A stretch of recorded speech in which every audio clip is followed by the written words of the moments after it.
Sebetulnya yang kita harapkan, yang kita minta dari bapak-bapak kita, dari orang tua kita yang ada di KJRI Jeddah maupun di Kedutaan Besar Republik Indonesia yang ada di Riyadh adalah membantu mereka-mereka ini yang sudah tidak ada beban lagi terkait dengan biaya yang timbul akibat pemulangan ini.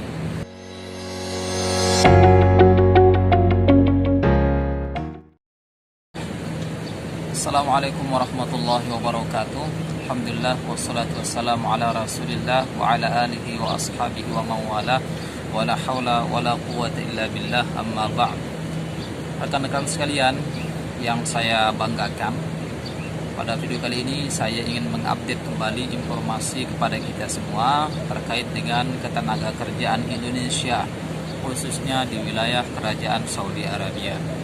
Ada dua isu penting yang ingin saya sampaikan kepada kita semua, yang barangkali ada manfaat yang bisa kita ambil dan segera bisa kita beradaptasi, menyesuaikan diri dengan perubahan-perubahan yang setiap hari terus ada dalam wilayah Kerajaan Saudi Arabia ini. Yang pertama tentunya adalah terkait dengan kebijakan lockdown.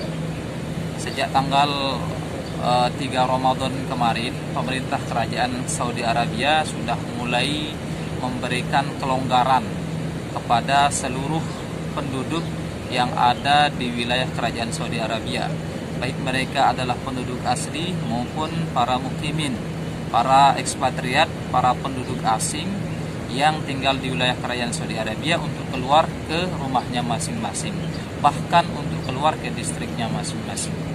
Jika sebelumnya pemerintah Kerajaan Saudi melarang dan melakukan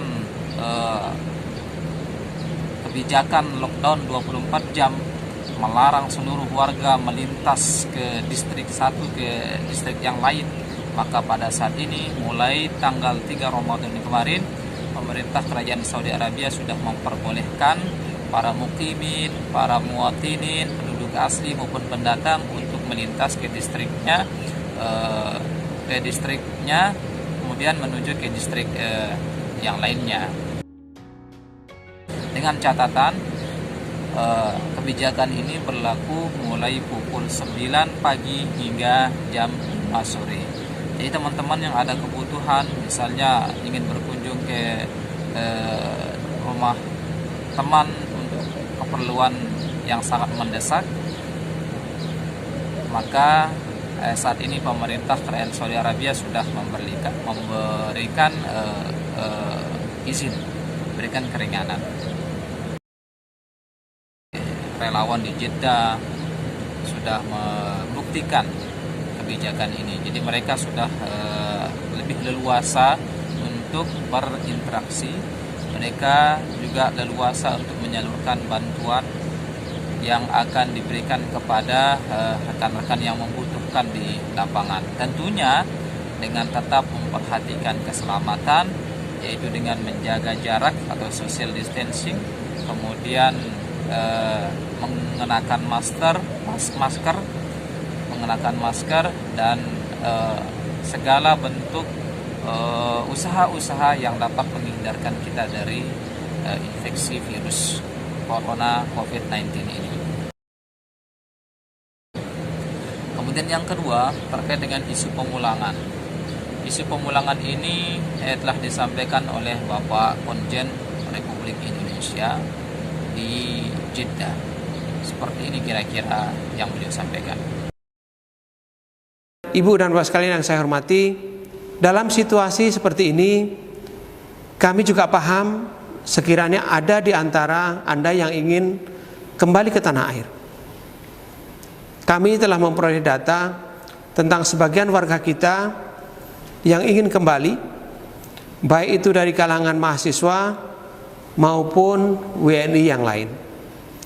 Ada 3 hal yang ingin saya sampaikan terkait hal ini. Yang pertama, dalam situasi seperti ini sulit memperoleh penerbangan internasional, baik dari Saudi maupun Indonesia. Memang dimungkinkan adanya penerbangan khusus atau charter, namun hal ini juga masih dalam pembahasan dan kepastiannya harus kita tunggu. Dan perlu Anda ketahui bahwa karena sifatnya non-reguler atau charter, tentunya harga tiket juga akan jauh lebih mahal dari harga normal. Yang kedua, pemerintah Indonesia telah menghimbau kepada seluruh warga negara Indonesia yang ada di luar negeri untuk sekiranya memungkinkan tidak kembali ke tanah air pada saat situasi yang sangat sulit ini. Hal ini mengingat situasi dan kondisi di tanah air juga masih belum seperti yang kita harapkan. Kemudian yang ketiga,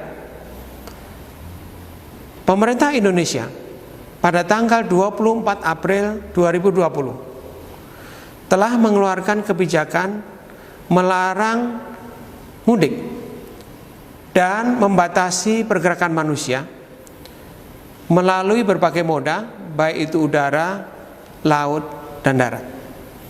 Nah, hal ini tentunya akan menyulitkan ibu dan bapak sekalian sekiranya bapak dan ibu sekalian ingin melanjutkan perjalanan dari Jakarta menuju daerah masing-masing, terutama daerah-daerah yang terkena PSBB. Nah, dengan memperhatikan hal-hal tersebut, saya ingin menghimbau, mohon kiranya dipertimbangkan kembali apabila ada di antara Anda sekalian yang ingin kembali ke tanah air pada saat ini. Saya ingin menanggapi apa yang telah disampaikan oleh Bapak Konjen Republik Indonesia dalam video tersebut. Yang pertama, terkait dengan isu pemulangan atau isu repatriasi ini, bahwa Bapak Konjen sudah menyampaikan ada peluang untuk repatriasi atau pemulangan warga negara Indonesia maupun pekerja migran Indonesia ke Indonesia. Jadi ada peluang, itu yang pertama. Jadi kebijakan lockdown yang diterapkan oleh pemerintah Kerajaan Saudi Arabia ini masih ada celah bagi pemerintah Indonesia untuk memulangkan warga negaranya ke Indonesia. Yang kedua, jika pun misalnya terjadi pemulangan, terjadi repatriasi, maka seluruh biaya yang timbul akibat program tersebut itu sepenuhnya menjadi tanggung jawab WNI atau PMI yang bersangkutan. Namun perlu kami sampaikan bahwa apa yang disampaikan oleh Bapak Konjen Republik Indonesia ini tidak sepenuhnya mewakili fakta-fakta yang ada di lapangan. Seperti misalnya teman-teman di Syarikah Bin Laden misalnya, mereka ini sudah menandatangani berkas pemulangan. Mereka juga diminta untuk menyertakan nomor kontak di Indonesia. Mereka juga bahkan diberitahu tiket pulang pergi mereka, tiket PP-nya sudah ditanggung oleh syarikah masing-masing. Jadi sebetulnya yang kita harapkan, yang kita minta dari bapak-bapak kita, dari orang tua kita yang ada di KJRI Jeddah maupun di Kedutaan Besar Republik Indonesia yang ada di Riyadh adalah membantu mereka-mereka ini yang sudah tidak ada beban lagi terkait dengan biaya yang timbul akibat pemulangan ini. Jadi ketika mereka sudah direpatriasi oleh syarikahnya masing-masing, kemudian biaya yang timbul akibat program tersebut juga ditanggung oleh syarikah masing-masing, maka sebetulnya sudah tidak ada alasan berarti ataupun tidak akan membebani keuangan negara ketika program repatriasi ini dijalankan. Jadi kita berharap kepada bapak-bapak kita, orang tua kita yang ada di KJRI maupun di Riyadh untuk membantu rekan-rekan kita yang sudah siap untuk terbang ini. Itu saja dulu yang dapat saya sampaikan untuk sementara waktu. semoga bermanfaat dan semoga ada solusi terbaik bagi rekan-rekan warga negara Indonesia yang ada di sini maupun para pekerja migran Indonesia, agar semuanya tidak ada yang merasa dirugikan, apalagi ditelantarkan, gitu ya, tidak diperhatikan.